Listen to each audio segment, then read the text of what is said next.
But a block from the courthouse and minutes before the trial was to resume, Flynt and one of his lawyers were shot. Witnesses said a gunman emerged from a car and fired 2 shots, one hitting Flynt in the stomach. The other bullet struck lawyer Gene Reeves in the side. The men were rushed to a hospital and immediately sent to surgery. Both are listed in critical condition. That was NBC Nightly News on the day that Hustler magazine's Larry Flynt was shot outside a Georgia courtroom. The man who confessed to shooting him, Joseph Paul Franklin, is now on death row for convictions in a string of murders in the 1970s that were motivated by his neo-Nazi and white supremacist beliefs at the time. He's scheduled to be executed in Missouri next week. But Larry Flynt, one of this man's victims, is now working with the ACLU to try to stop that execution. Joining us now to explain why is Larry Flynt. He's here tonight for the interview. Mr. Flynt, it's a real pleasure to have you here. Thank you for joining us. Hi, Rachel. Why do you want to stop this execution?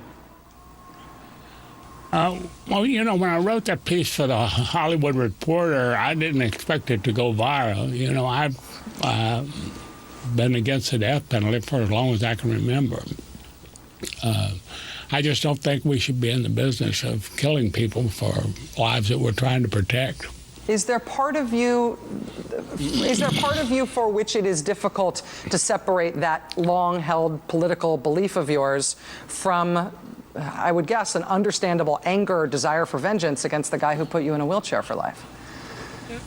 No, because I'm very pragmatic. You know, if you're a victim of someone who's committed a crime like murder or something, I can understand why you would want to see someone put to death. But when you really take time to think about the fact that our system is supposed to be about justice, not vengeance.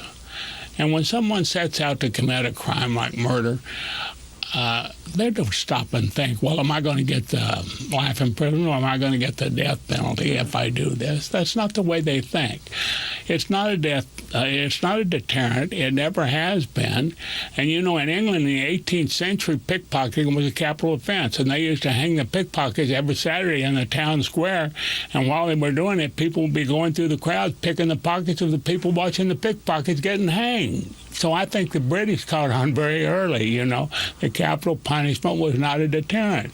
And when you look at the biggest proponents in the world of capital punishment, the 3 biggest are Iran, the United States, and China.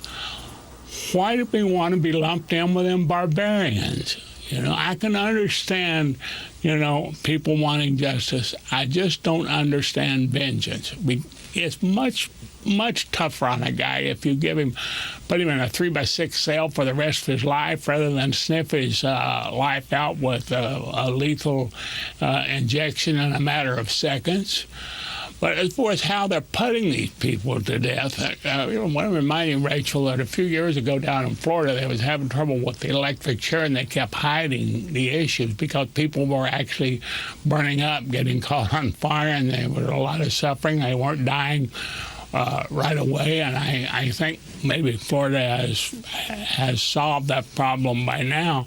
But these prisons, if they are going to continue to use the death penalty, there needs to be more transparency. I think we're entitled to it. Your effort with the ACLU, the legal filing that you made in this case, is to try to get Missouri to unseal documents about their execution and explain what they're doing.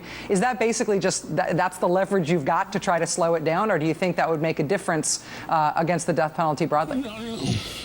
No, I think it'll make a difference because the more clatter, the more attention we get.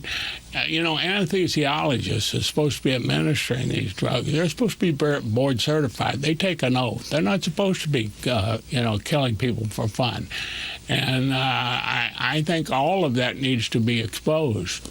Larry Flynt, the CEO of the Flynt Management Group, who's been very kind to this show and very generous to us over the years, sir, just in terms of your willingness to come and be here and talk to us. Thanks for helping us understand this tonight, sir. Thank you, Rachel. I appreciate it. All right.